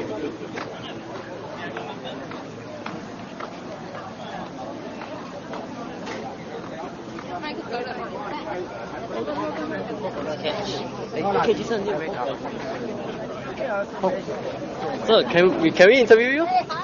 Last time also Happy Crew also interviewed me, but in the end also nothing. This is live, so you're actually on live now. Is it? Yeah. So can we ask you, what is it your first time to SDP rally? No, I've been the last time before. So how do you find this year's rally? Well, it's I would say very touched that, and also very happy that I was able to see and listen first time Chee Soon Juan speaking, and I think he's not only good, eloquent or rhetorical, but he also make a lot of valid points, a lot of reasonable and good policy proposal, which I'm sad to say I feel Lawrence Wong have made a big mistake just to assassinate him in his character. I mean, you have to debate on policy, you know. A person competency, minister competency are not measured by character assassination. It's supposed to be policy debate. And I think Chee Soon Juan stand out. Even then, I feel sometimes the media corp moderator have actually cut him off, never give him a chance to defend himself. But anyway, I would say that today rally, I'm very happy that there are so many people come here. I was from Senja, Holland Bukit Timah. I come here because, not because I want to join the crowd and just to be, you know, just to take in the atmosphere, but seriously I want to hear what he got to say and what he can bring up to Parliament. If possible, I hope that all this will, in the end, determine the fate of Singaporeans. Whatever the opposition come in, is a good sign. And I think this year will be not only a watershed election, but will be a landmark election for the opposition. Thank you. So what do you think what are some of the issues that you are concerned with for this general election? Well, like what I said, cost of living, of course, is the first one. But for me personally, I'm not happy with the way they have regarding the CPF. And I think the CPF, what they have done is they have actually announced a lot of contract. Like me, actually I have a contract with Ministry of Finance. And how can they announce the contract just by changing the constitution and take away my CPF and not returning my money at 55 and take away and keep the money, and where it goes to? GIC, which actually Lee Kuan Yew and Ng Heng Han actually say that no, they never use our CPF. But now, because of Roy Ng exposing a lot of things coming, and now they admitted, that go to show that these two ministers also have not speak a word of truth. So you think I'm not very happy. I still want my CPF. It doesn't mean that I don't know how to manage my money, I know how to manage my money. You cannot just for a tree you chop up all the whole forest just because last time Lee Kuan Yew said that and I believe he mentioned the Malay, the Malay man who went over to Bantam and spent all the CPF money, and for that he said, oh, that is reason to stop people from getting their money back at 55, and giving the pretension to say that they actually will know how to manage for us, and because we don't know how to manage our money. It's ridiculous. Of course, the second one that I'm not very happy is the MediShield Life insurance. I feel that if you want to force us to buy the insurance, now it's mandatory, right? If it's mandatory and if it's a universal health system, the government should pay and subsidize at least 60 to 70%. But it's not. We have to pay 65%, and the government subsidize only about 30%. They spend all their money on defense. I think defense budget is even more than the health expenditure. So the other one is, which I have assigned a petition to, regarding the action against against overseas Singaporean regarding this MediShield Life. He said that if all overseas Singaporean must pay for the MediShield insurance, means they are also covered and they cannot back out, which I think is ridiculous, because many of them are overseas and they may not use they in fact not may totally never use our health insurance, and they have their own insurance and even better medical benefit, not only insurance, medical benefit by the other government, other country government. And you cannot just because they don't live here and you force them. And the other thing is, if they don't pay, they say they are trying to persuade them, but they say they are trying to talk to the family. Actually not talking, they are trying to get money from the family member. And then on top of that, if still they don't pay, maybe deduct from the bank. And if they cannot get, they got no money, no medicine, they're going to jail them if they come back and arrest them. That is ridiculous. I never seen such a such arrogant policy and towards Singaporean. I don't know whether are they, the PAP slogan is with you, for Singapore. I don't know whether really for Singaporean or not. I'm sad to say that I think I have no confidence. Of course, not that because I don't like PAP. It's just that I don't like their policy. That's all. I was a PAP supporter before, but because whatever they have done now is all against Singaporean. Thank you. Thank you. Sorry, very long with It's okay. So let's try to grab some more people from the side. Over there. Hi, we are from Happy TV. Can we speak to you? Oh, Ask you some questions. We are online YouTube channel. Okay. Yeah. So, just want to find out. Do I know you? Yes, you do. Just want to find out how you find out. How do you find the rally today? Well, it was good. I mean, I came specially to hear Dr. Chee speak because it's been a long time since he has participated in an election, and I think his presence and his participation is long overdue, yeah, because the PAP has, unjustly crucified Dr. Chee. So, and I'm here to show my support to him and the party. Do you find that he has proposed some of the proposals that he has, does it rectifies what the PAP has not done well for the past few years? Well, yes, he's pointed out all the problems that needs to be addressed. Though I wished that he would have framed the issue of immigration as one about how we need more progressive labor laws and independent trade unions and anti-discrimination legislation to deal with the huge inflow of migrant workers coming into this country and causing the displacement. So I thought it would have been better if it was framed in this way rather than as Singaporeans versus foreigners kind of discourse. Yeah. And do you think we have a strong enough our opposition is strong right now in Singapore? Well, it's getting stronger. It's getting stronger, definitely, and I think this is important for our democratic development. Yeah, and SDP is one of the more progressive parties in Singapore. Yeah, so that's why I support their manifesto, their policies, and what they advocate for. And recently, given that what Mr. Lawrence Wong spoke to Dr. Chee on Channel News Asia recently, just a few days ago, do you have any views about it? Oh yeah, well that is classic character assassination, right? And it's something which PAP always does. I think Singaporeans are tired of that. Yeah, we with social media now, we have more alternative sites of information. So we no longer just read the Straits Times or MediaCorp for our news, and mainstream media has been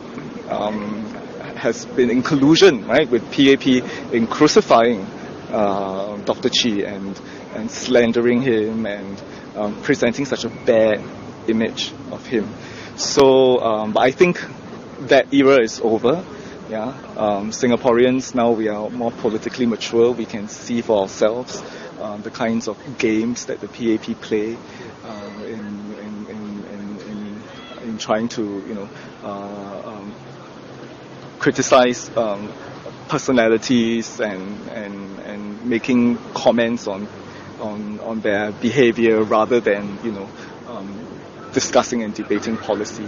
So I think I'm optimistic about Singapore's political future in that sense because I see opposition parties gaining more ground. We still have a long way to go, of course, but we are on our way there, slowly but surely. Yeah. Great, thank you very much. Okay. Thank you. Come, let's try to find a couple more.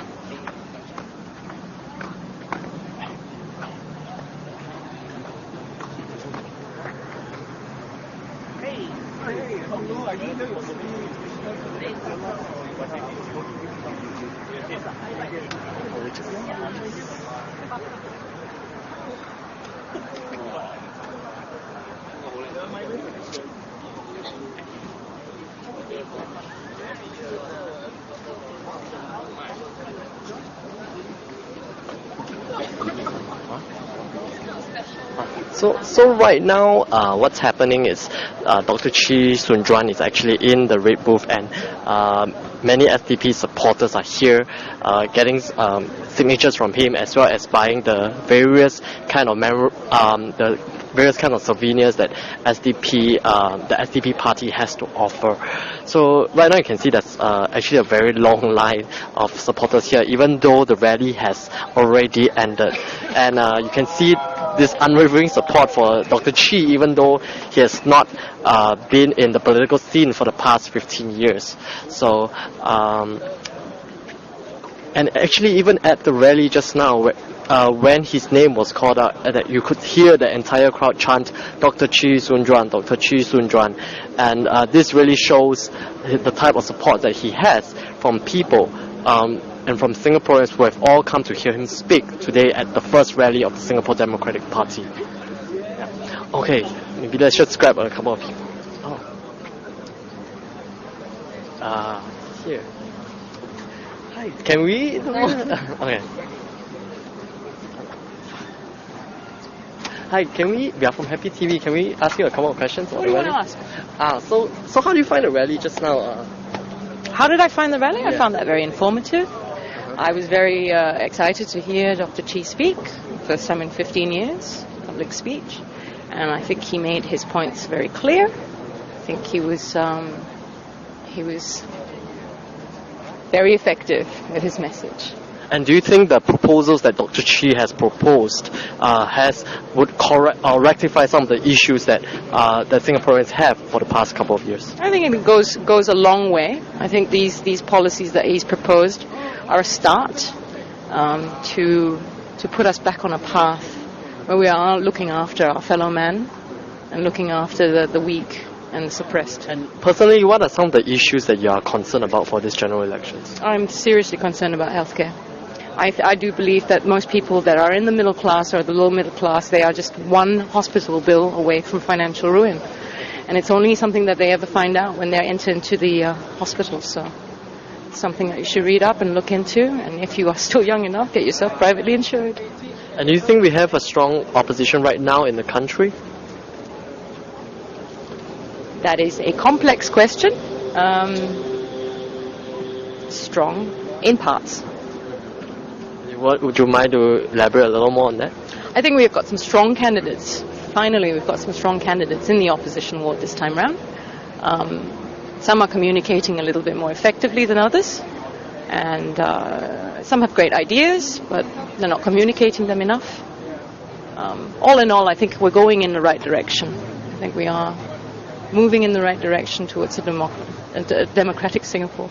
Are you in one of the SDP wards that has been contested, and which one is that? Holland Bukit Timah. Okay, and that is contested by Dr. Chee Soon Juan and his team. Okay, great. Thank you very much. You're welcome.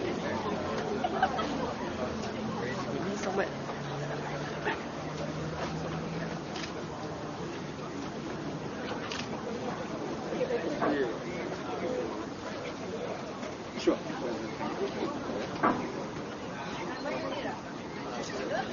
You get it? Yeah.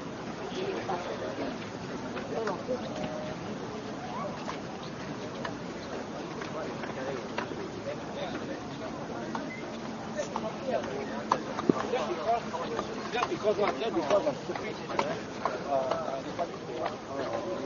right now. Hi, we are from Happy TV, which is an online YouTube channel. Can we ask you a couple of questions? No, just not, please. Okay, sure.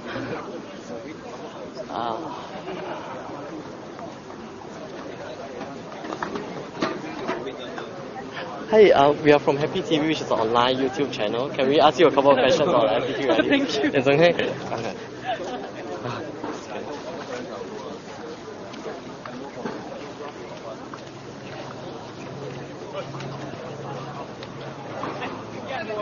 Just looking for a couple more interviews before we wrap up the night. Hi, excuse me, we are from Happy TV, we are on online YouTube channel. Can we ask you a couple of questions about the rally? No?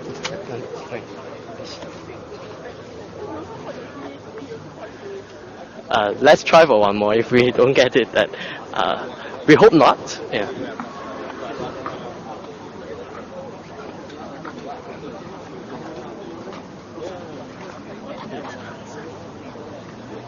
Maybe behind.